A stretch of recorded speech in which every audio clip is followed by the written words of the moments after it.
Assalamualaikum warahmatullahi wabarakatuh. Alhamdulillahi rabbil alamin alladzi khalaqal mauta wal hayata liyabluwakum ayyukum ahsanu amala wa huwal azizul ghafur.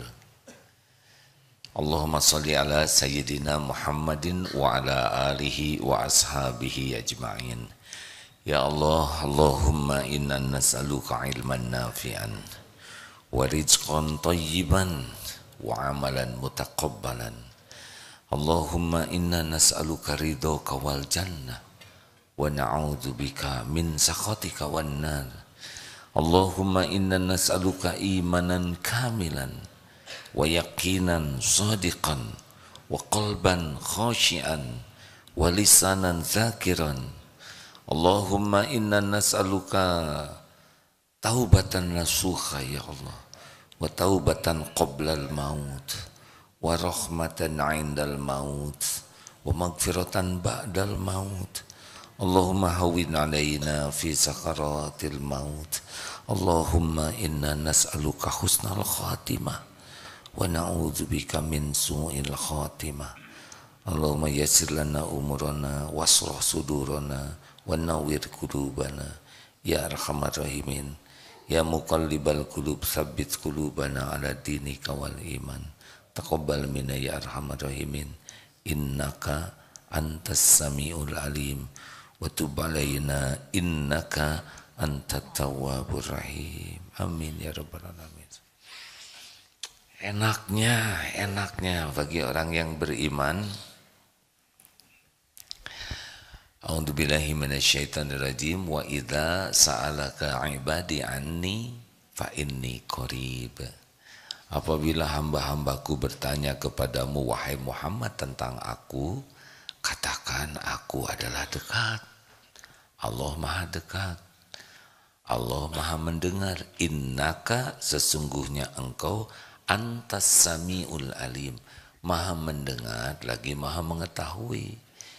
Jadi kita yakin Allah Maha mendengar, Maha dekat, dan Allah menyuruh kita berdoa. Wa idza sa'alaka 'ibadi anni fa inni qarib ujibu da'watad da'i idza da'an. Allah mengabulkan orang-orang yang berdoa apabila berdoa padaku. Tinggal doa. Allah Maha dekat, Allah Maha mendengar, Allah nyuruh berdoa. Allah janji akan mengabulkan doa. Enak sekali bukan? Allah menguasai segalanya. Allah memiliki segalanya. Allah menentukan segalanya. Masalah kita tuh jarang doa. Benar? Halo? Kalaupun doa tidak sungguh-sungguh dan tidak ngerti.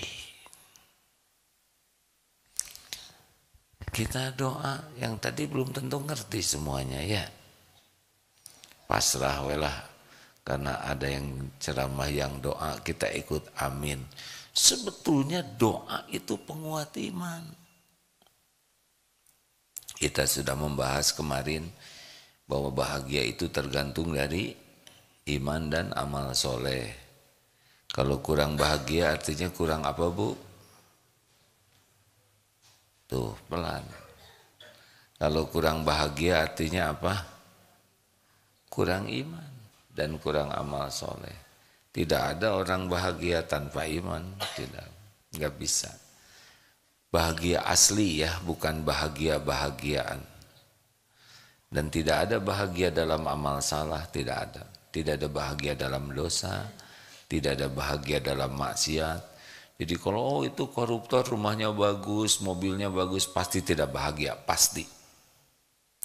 Oh itu artis terkenal, tapi ya nggak pernah ibadah, pakaiannya seronok, banyak follower, pasti nggak bahagia. Kalau tidak pakai iman dan tidak jadi amal soleh. Oh itu terkenal nggak ada bahagia.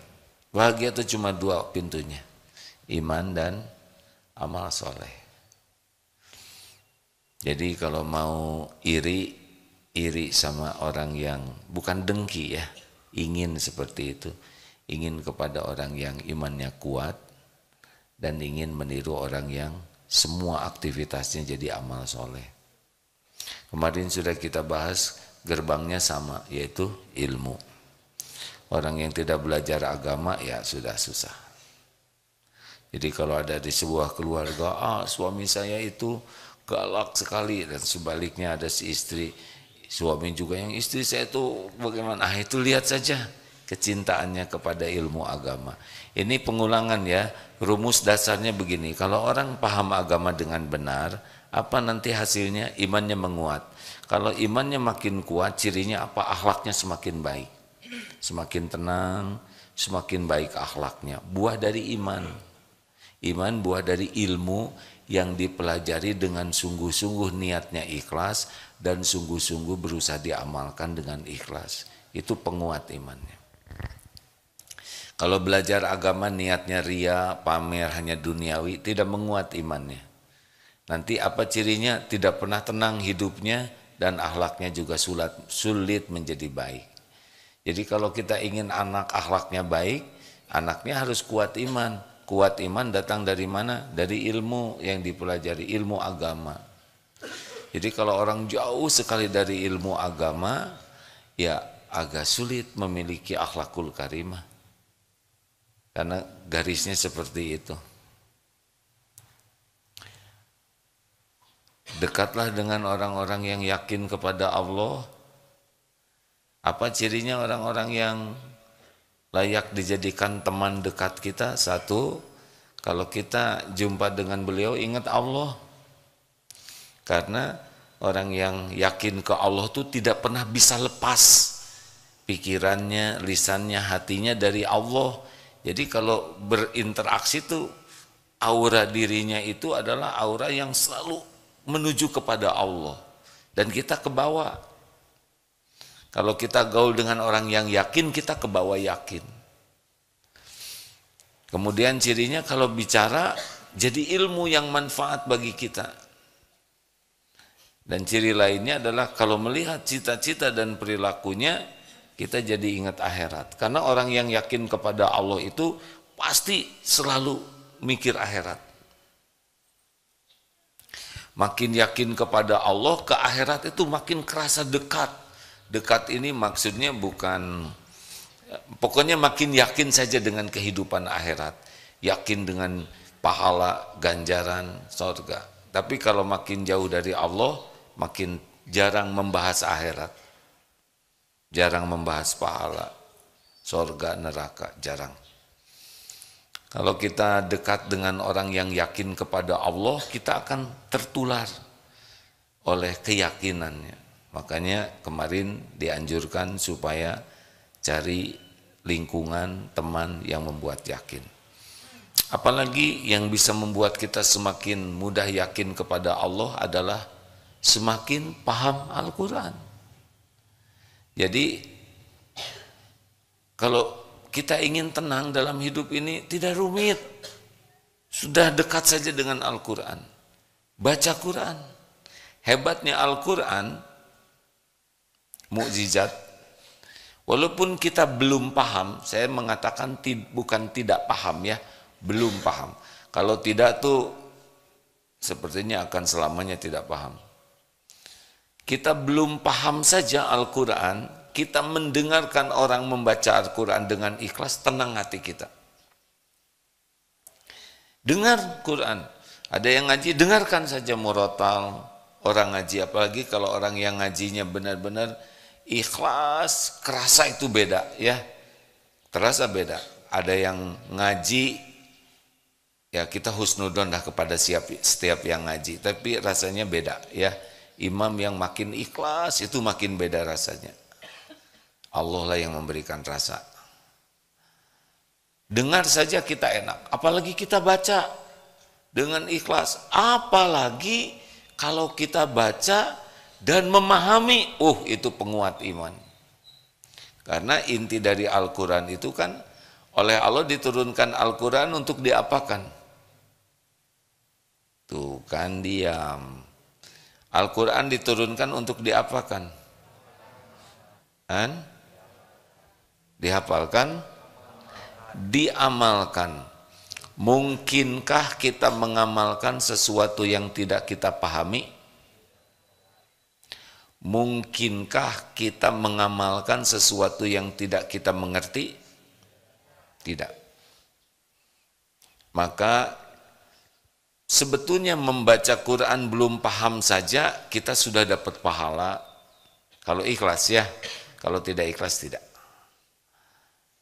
Tapi kalau kita berusaha memahami, minimal kita membaca artinya, tambah lagi kita membaca tafsirnya, mendengar dari ahlinya, belajar dari ahlinya, pasti beda.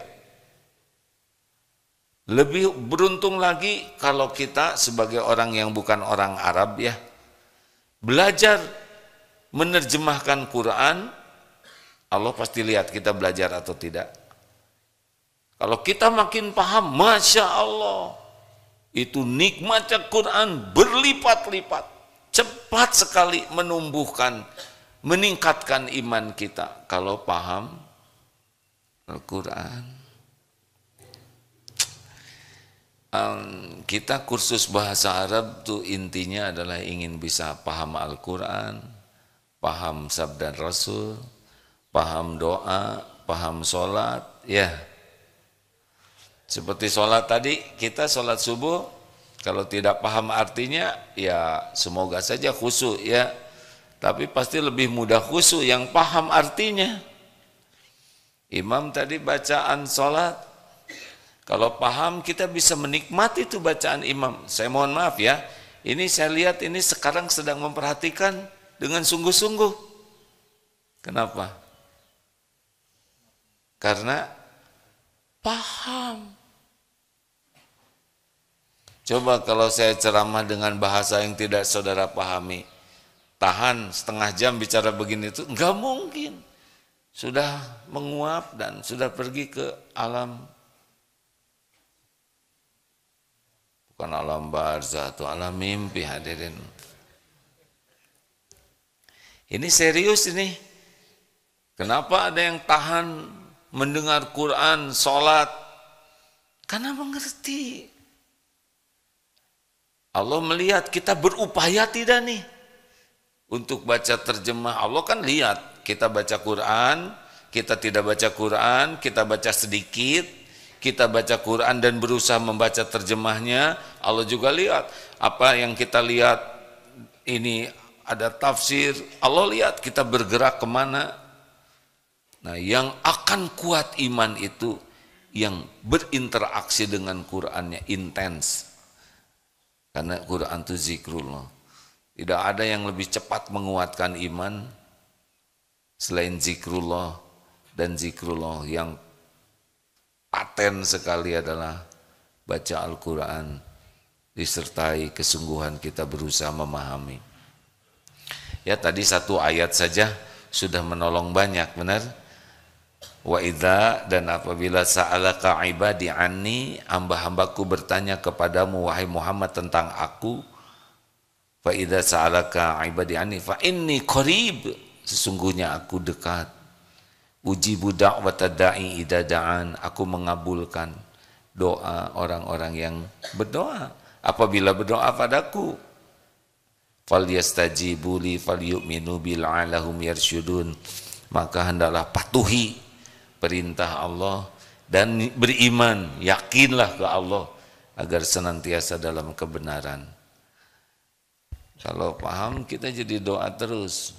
Wa huwa ma'akum aina ma kuntum wallahu bima ta'maluna basir, dan dia Allah bersamamu dimanapun kau berada dan Allah maha melihat apapun yang kau kerjakan. Kita tidak pernah sendirian, benar? Ada Allah, wa huwas samiul alim, dan Allah maha mendengar lagi maha mengetahui segala-galanya. Tinggal minta, betul tidak? Ud'uni astajib lakum, berdoalah padaku niscaya aku kabulkan. Tinggal minta, tapi kita tidak paham. Jadi apa yang harus dilakukan? Baca Quran, lebih banyak lagi baca terjemahnya, syukur baca tafsirnya, kemudian datangi majelis-majelis yang menjelaskan Al-Quran oleh ahlinya, sambil kursus bahasa Arab supaya kita bisa semakin paham Al-Quran, paham hadis, paham sholat, paham doa. Jadi hubungan dengan Allahnya lebih enak kalau kita bisa memahami. Pengen bahagia tidak? Harus bagaimana? Menguatkan iman dan amal soleh. Pintunya apa? Ilmu, harus banyak belajar. Di antara lainnya adalah Quran. Makanya orang yang jauh dari Quran pasti jauh dari ketenangan. Pasti. Karena Quran bagian penting dari peningkatan iman. Pertanyaannya, sehari buka Quran berapa banyak? Baca Quran berapa banyak? Walaupun kita belum paham, terus baca. Allah melihat kita berusaha dekat dengan Al-Quran. Rahasianya adalah ikhlas. Bukan untuk diposting, bukan untuk dipuji, bukan untuk dikagumi orang, tapi kita ingin dekat dengan Allah, ingin kuat iman kita. Syariatnya mematuhi perintah Allah untuk baca Quran, dengar Quran, belajar Quran, memahami Quran, sebisa mungkin mengamalkannya. Allah melihat effort kita, perjuangan kita. Jadi begini hadirin ya, mendekat ke Allah itu tidak rumit. Kalau mendekat ke orang, orang suka curiga. Kenapa kita ngedeketin? Apalagi pas kita baru gajian. Kalau kita punya sesuatu, orang ngedeketin kita, atau kita mendekati seseorang, belum tentu dia nyaman didekati oleh kita. Ditelepon oleh kita, belum tentu orang suka. Tapi Allah suka sekali kita mendekat kepadanya. Dan mendekat sejengkal, Allah sedepak mendekati kita. Kita bergerak aja ke arah Allah, Allah udah tahu nih, Allah akan mendekat ke kita. Dalam tanda kutip ya, Allah akan menolong kita lebih dekat dengan Allah lagi. Ini seperti begini, datang ke masjid, tambah ada pahala zikir, betul tidak? Sekarang dapat ilmu, dengan ilmu ini kan makin dekat tuh semangat mendekat ke Allah, betul tidak? Tambah. Makanya mendekat ke Allah itu udah paling bener lah dalam hidup ini. Gak usah terlalu ribet ingin dekat dengan orang. Membuat kita kurang ikhlas lah kalau kita ingin dekat dengan orang tuh. Jadi kebaikannya tuh zaim, tahu zaim? Ya begitulah. Kita ngasih permen ke seorang anak kecil, targetnya kakaknya, ya kan? Maka orang-orang yang ingin dekat dengan Allah mesti dekat dengan Quran. Kalau tidak dekat dengan Quran, tidak serius ke Allahnya. Ayo tanya saja ke diri masing-masing. Lalu apalagi yang menguatkan iman? Sujud. Karena saat paling dekat seorang hamba dengan Allah itu sujud. Sujud ini maksudnya sholat. Karena kita tidak bisa kemana-mana sujud saja begitu, ada aturannya. Minta tolonglah Allah dengan sujud, ya artinya perbaiki sholatnya. Nah kita hidup ini menjadi berat karena kita jauh dari pertolongan Allah. Kenapa kita jauh dari pertolongan Allah? Karena kita tidak serius ingin ditolong oleh Allah. Apa cirinya kita tidak serius ingin ditolong oleh Allah? Kita tidak serius memperbaiki sholat kita. Ayo jujur. Kita sudah sering sholat ini. jauh-jauh dari rumah ke masjid, sungguh-sungguh ke masjid, tapi ketika sholat, gitu lagi, gitu lagi. Gitu lagi, gitu lagi. Allahu Akbar. Tidak ingat mulut nyebut Allahu Akbar. Hanya mulut saja Allahu Akbar, tapi hati tidak ingat sedang menyebut Allah Maha Besar, apalagi meyakini Allah Maha Besar. Bismillahirrahmanirrahim. Alhamdulillahi Rabbil Alamin. Enggak ingat lagi muji Allah. Ar-Rahmanir-Rahim. Tidak ingat sedang menyebut Allah Maha Pengasih, Maha Penyayang. Lewat saja. Apalagi kalau imam bacaannya panjang dan tidak mengerti, tidak hafal, udah kita punya proyek lain dalam sholatnya ya. Ingat sendal lupa naruh di mana tadi. Ingat sarapan di mana nih hari ini makan. Ada yang sholat itu dari waktu ke waktu sama saja begitu. Padahal sholat itu harusnya menguatkan iman. Qad aflahal mu'minuna alladzina hum fi sholatihim khashi'un. Jadi kalau sholat kita makin khusyuk, Allah suka. Karena wa aqimis sholah lidzikri, dan dirikanlah sholat untuk mengingatku. Jadi kalau ingin kuat iman, perbaiki sholatnya. Kalau sholatnya basa-basi, ya sudah. Karena sholat itu kumpulan zikrullah. Ada takbir, ada diawali takbir, dari wudhu. Kita jarang zikir yang sesempurna zikir dalam sholat. Wudhu, ngadep kiblat. Ada takbir, tahmid, tahlil, tasbih. Ada syahadat, ada salawat, ada salam, ada al-fatihah, umul Quran, ada ayat Quran, ada tasbih dalam ruku, ada dalam sujud, ada doa yang diapit dari 2 sujud. Doa diapit 2 sujud. Rabbighfirli, ampuni saya ya Allah. Warhamni, sayangi saya. Limpahi rahmatmu. Wajburni, cukupi kekurangan saya, tutupi kekurangan saya. Warfa'ni, angkat derajat saya ya Allah. Warzukni, limpahi dengan rezeki yang halal berkah.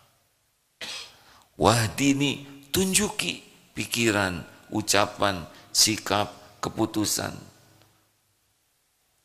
Apalagi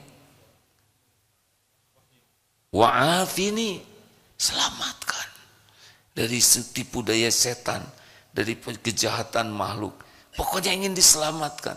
Wa'fu anni, maafkan saya, hapuskan semua jejak aib dan dosa. Coba itu, dosa beres harusnya dengan sholat, benar?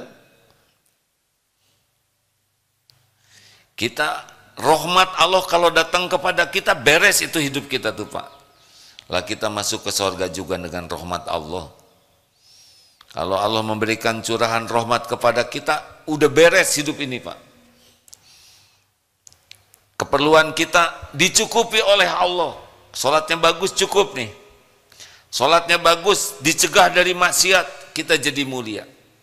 Salat kita bagus, Allah akan memberikan rezeki terpilih, halal barokah. Salat kita bagus, ditunjuki kita ketemu siapa, dapat ilmu apa, perkataan apa, harus ngambil keputusan apa. Allah Maha tahu segalanya. Kita salatnya bagus, diselamatkan tipu daya setan, jebakan nafsu, syahwat, kezoliman orang, rencana jahat. Allah Maha tahu apapun yang akan memudaratkan kita. Dan ini wa'fu anni, jejak aib dan dosa kita dihapuskan. Hebat, luar biasa hebatnya permintaan kita dalam sholat. Sayangnya kita tidak mengerti apa yang kita minta. Malah bicaranya juga begini, begitu. Kita tidak pernah minta-minta ke orang kayak gitu, benar? Ibu-ibu pernah minta ke suami, pas saya minta duit, minta buat makan, buat belanja segala macam. Enggak ada. Coba pinjam uang ke koperasi, pas saya minta buat meninggal, yakin nggak diberi ya? Coba yang belum menikah melamar, coba ke calon mertua, pas saya mau menikah, beres aja, diusir ya. Kita tiap sholat seperti itu. Maka ada satu nih ya, maaf katanya, tumaninah yang sering tertinggal waktu sholat adalah tumaninah pada waktu doa di antara dua sujud. Termasuk imam juga ada yang kecepatan itu. Baru saja duduk sudah sujud lagi. Bagaimana kita menikmati meminta Rabbighfirli warhamni wajburni warfa'ni warzuqni wahdini wa'afini wa'fu anni. Allahu Akbar. Aduh, itu nikmat harusnya tuh hadirin. Salat itu nikmat harusnya. Kita ketemu dengan orang yang kira-kira baik ke kita aja senang, betul? Gimana kita jumpa dengan yang maha baik?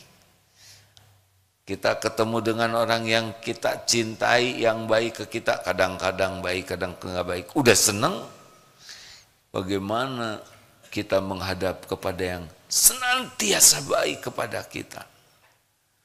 Harusnya sholat itu yang ditunggu-tunggu. Sujud itu yang dinanti-nanti. Harusnya begitu. Nah, kalau ingin iman menguat, ingin bahagia, ingin akhlak membaik, ingin hidup ditolong Allah, perbaiki sholat. Bermain-main dengan sholat, tidak serius ke Allahnya.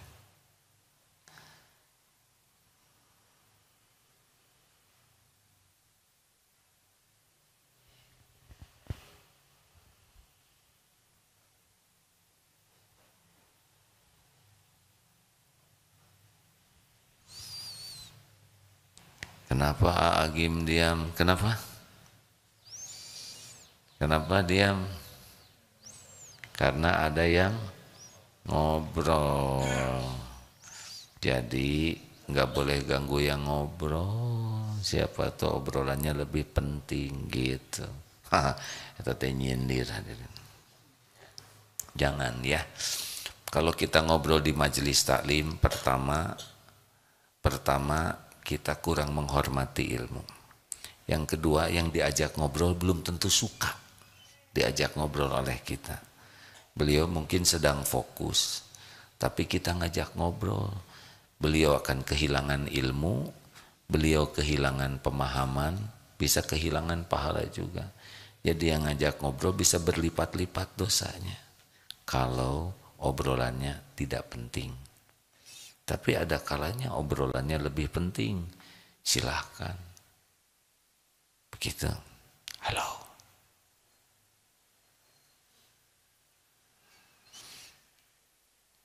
Demikianlah. Kenapa jadi mikir? Ayo dong, pelajari arti bacaan sholat. Ya, masa sholat kita begitu-begitu terus, kan? Puluhan tahun sholat, modalnya hanya waktu SD. Kita tidak mengerti bagaimana kita menikmati sesuatu yang tidak kita mengerti. Untung saja Allah maha baik sehingga walaupun sholat kita ngelantur, tetap saja oleh Allah dibimbing. Benar? Harusnya kita mohon ampun yang banyak ini karena sholat kita itu seperti main-main terus kepada Allah. Pelanga, pelongo, begitu. Begitulah.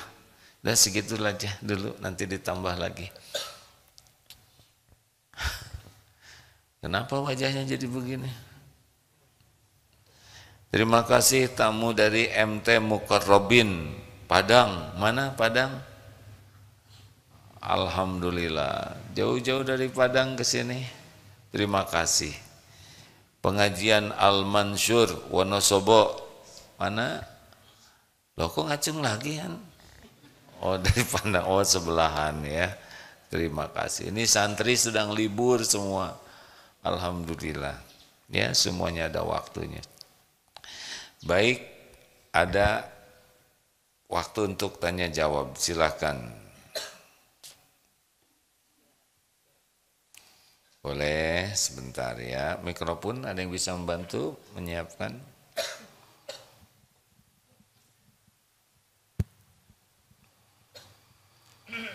Assalamualaikum warahmatullahi wabarakatuh. Waalaikumsalam warahmatullahi wabarakatuh. Ustadz, perkenalkan nama saya Muhammad Firdaus dari kota Pekalongan, Ustadz. Oh iya, silakan. Ya. Silakan Pak. Mungkin ini kaitan tidak pada surat khusyuk, Ustadz. Silakan. Ya. Kadang saya menggelidik di hati saya sendiri ketika kita menjengkeli, memarahi kepada seseorang, kemudian dengan hati yang tidak ikhlas tadi, hanya merasuk pada pikiran kita lalu menjadi sakit kepala, Ustaz. Lah, sakit kepala ini kadang bisa terus menerus, kadang bisa setengah hari. Nah, bagaimana caranya Ustadz untuk menghilangkan yang tadinya jengkel tadi, yang menjadi pusing, supaya tidak pusing seketika Ustadz? Bacaan apa yang harus dibaca? Jadi pusing karena memikirkan, menjengkeli, memarahi pada seseorang. memarahi seseorang. Iya. Jadi pusing. Iya. Aneh. Bagaimana supaya tidak pusing? Iya, tidak. Nah, berarti jangan marah. Artinya gini, Ustaz, ketika marah pusing, ini supaya ketika marah pusing. Iya. Sekarang ingin tidak pusing. Iya. Gitu kan? Atau mau pusing terus? Tidak, masih pusing terus supaya pusing itu cepat hilang gitu. Oh, saya bantu ya. Jadi Bapak jengkel gitu ya. Terus Bapak marah, kemudian jadi pusing setengah hari. Sekarang Bapak ingin pusing itu hilang. Jangan marah. Iya kan? Artinya gini, kan kadang kita itu kan jengkel, Ustaz. Bapak yang jengkel. Iya, jengkel pada seorang gitu loh. Kepada seseorang. Kemudian untuk menghentikan, sebenarnya kita tidak mau jengkel. Sebetulnya tidak mau jengkel. Karena ada sesuatu. Karena ada sesuatu, jadi jengkel. Jengkel. Tapi pada saat itu kita pusing. Pusing. Pusing, ya. Kemudian untuk menghentikan pusingnya tadi, di antara tadi. Supaya berhenti pusingnya. Karena sudah terlanjur. Udah terlanjur pusing. Iya. Oh kalau gitu makan itu obat Pak. Ya. Gini ya, obat itu bisa menghilangkan pusing katanya Pak. Tapi akan terus-terusan bekal segera pusing lagi. Karena ketika reda kepusingannya, kalau jengkelnya masih ada, nah obatnya adalah surat Ali Imran ayat 134. Digimanain coba? Ayo surat Ali Imran 134. Diapain? Ditulis, kemudian dicelupkan ke air?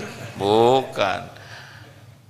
Alladzina yunfikuna fis sarra'i wa dharra.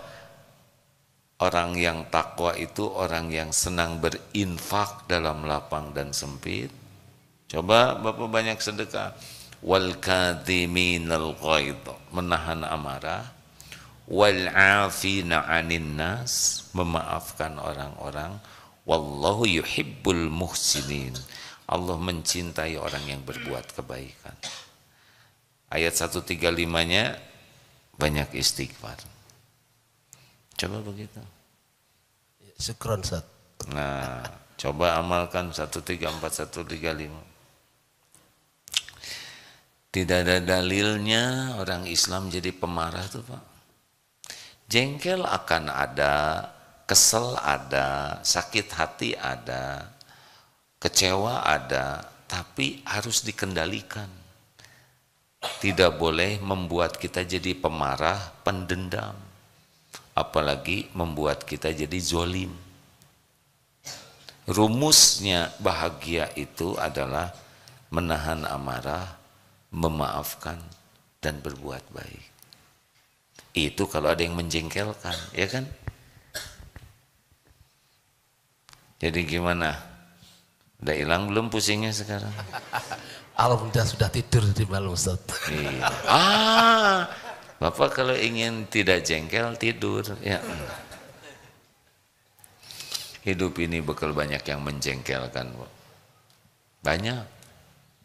Tetapi itulah ujiannya. Mau terus jadi pemarah atau menjadi orang yang bisa mengendalikan amarah. Seorang pemarah tidak bisa bahagia karena dia tidak memilih jadi ahli takwa. Takwa tuh cirinya menahan amarah, memaafkan, dan berbuat kebaikan. Di antara ciri-cirinya. Banyak istighfar Pak. Kenapa orang menjengkelkan kepada kita? Karena kita juga menjengkelkan orang lain. Ya. Semua kepahitan, ketidaknyamanan diundang oleh dosa sendiri. Jadi kalau anak menjengkelkan, Bapak harus tobat. Itu kuncinya. Ini pasti buah perbuatan saya. Gitu Pak, maaf ya. Yang lain jangan ikut campur. Oh berarti Bapak itu banyak dosa. Enggak boleh gitu. Yang lain tugasnya berbaik sangka. Ya, lanjut. Ya. Bismillahirrahmanirrahim. Assalamualaikum warahmatullahi wabarakatuh. Waalaikumsalam warahmatullahi wabarakatuh. Perkenalkan nama Azan Pranandi dari Kota Padang, Sumatera Barat bersama Ibu Majelis Taklim Al-Muqarrabin. Oh, alhamdulillah. Terima kasih sudah jauh-jauh datang ke sini. Silakan. Pertanyaannya, di zaman sekarang terutama anak-anak muda itu sangat sulit untuk istiqomah. Kadang-kadang kita sering sholatnya rajin, maksiatnya juga sulit dilupakan. Kadang-kadang kita kalau kita kami jadi ikutan. Oh, iya. Ya. Kalau mau ade-ade aja ya. Ya. Itu yang dirasakan. Bagaimana mungkin kasih trik atau pencerahan supaya diri ini terutama istiqomah, kalau yang baik ya baik itu aja. Gak mikir dari Padang ke sini. Kenapa mau ke sini? Ya. Kenapa sampai ke sini? Karena ada tujuan ke Darut Tauhid, benar? Jauh-jauh dari Padang, keluar waktu, keluar tenaga, keluar biaya, pikiran juga. Jauh berapa jam dari Padang sampai sini? Naik apa? Naik bis, 3 hari. Kenapa? Karena ada tujuan yang jelas. Mungkinkah pergi dari Padang tanpa tujuan yang jelas? Jawab. Mungkinkah pergi dari Padang, ayo kita naik bis 3 hari kemana aja? Enggak mungkin. Terus datang ke sini mau apa? Mau apa? Jauh-jauh 3 hari ke Darut Tauhid. Ingin sesuatu yang manfaat, betul? Gak mau ke sini kan jauh-jauh mau dijahatin, betul tidak? Kita datang ke sana, yuk di sana mau ngejahatin kita. Gak ada yang mau pergi. Sederhananya ambak apa manfaat bagiku. Jadi kalau sudah jelas tujuannya dan tujuannya bermanfaat, kita akan ke sana. Baru pulang haji itu panas. 52 derajat kurang dikit. Banyak orang berjubel. Kenapa orang mau ke sana? Karena ingin jadi haji mabrur. biaya mahal, waktu, tenaga, tapi jelas tujuannya. Nah sekarang adek hidup ini mau apa? Coba pegang mikrofonnya. Apa yang paling diinginkan oleh adek dalam hidup sampai bingung kayak gitu kan? Sampai STMJ katanya ya, sholat terus maksiat jalan. Apa? Adek pengen apa dalam hidup ini? Tentunya pengen kenyamanan, ketenteraman. Coba yang jelas dulu ya. Adek dalam hidup ini apa yang paling diinginkan di dunia ini? Bebas. Apa yang paling diinginkan? Ada nggak yang paling diinginkan? Nah nggak jelas kan, jadi bingung adek kan.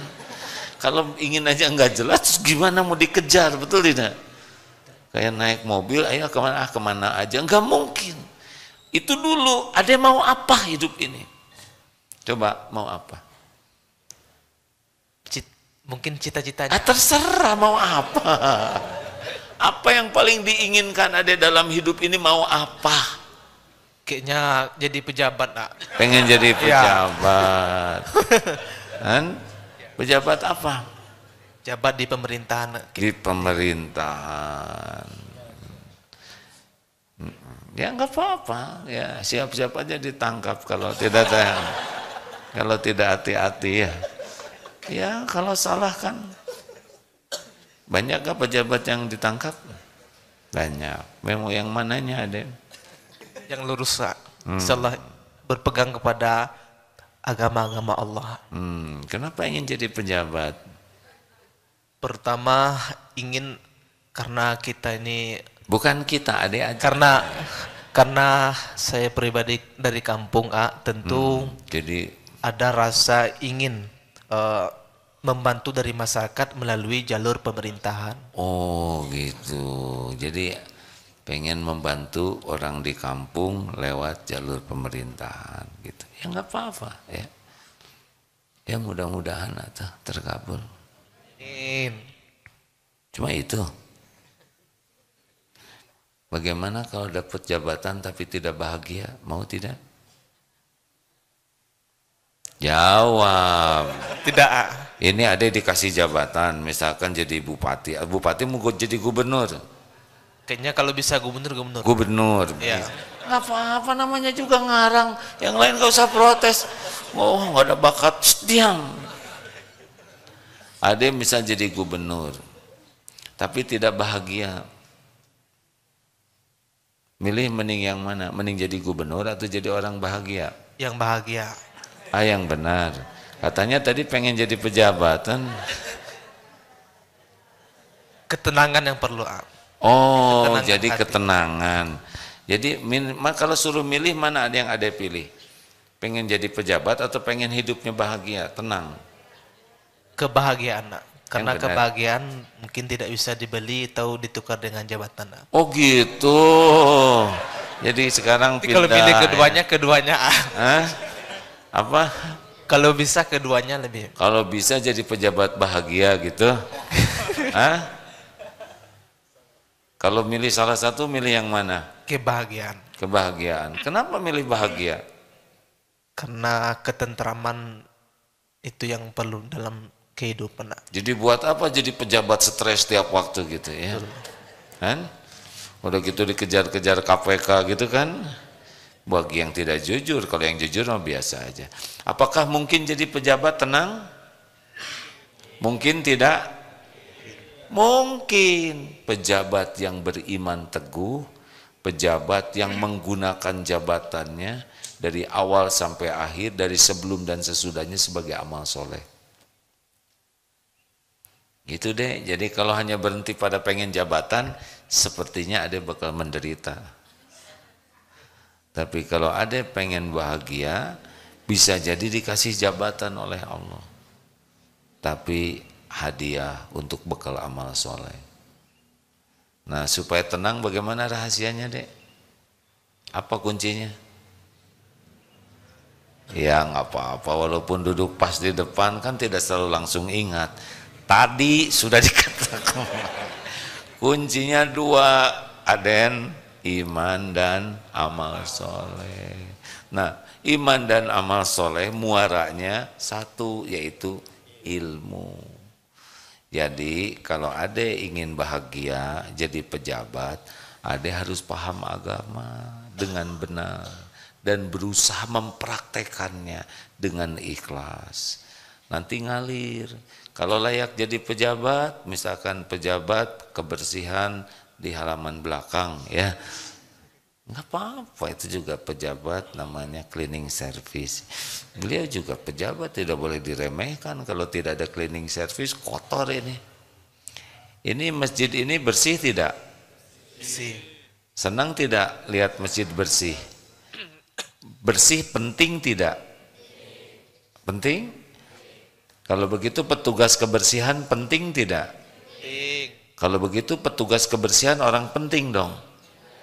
Nah, kalau datang ke Darut Tauhid hanya menghormati A'agim tapi tidak menghormati petugas kebersihan di sini, berarti rada kurang bagus akhlaknya.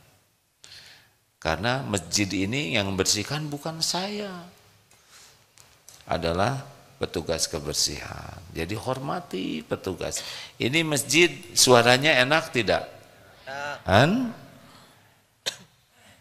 Enak tidak? Enak. Suara sound system di masjid penting tidak? Kalau gitu ngurus sound system penting tidak? Kalau begitu yang ngelola sound system orang penting dong. Pak Hamim dan kawan-kawan penting. Karena saya tidak bisa ngerti ngurus sound system ini. Ini aman, yang jaga sendal parkir, aman penting tidak? Kalau begitu petugas yang jaga keamanan penting tidak? Kalau begitu security orang penting tidak? Kalau ketemu security parkir dengan rasa hormat, tuh beneran. Tapi kalau hanya ke atasan baik, ke bawahan nggak baik, itu namanya, maaf ya, kalau di kantor ke atasannya baik, ke bawahan kurang baik, itu punten ya. Saya nggak enak bicaranya, namanya menjilat. Orang baik itu baik ke siapa-siapa.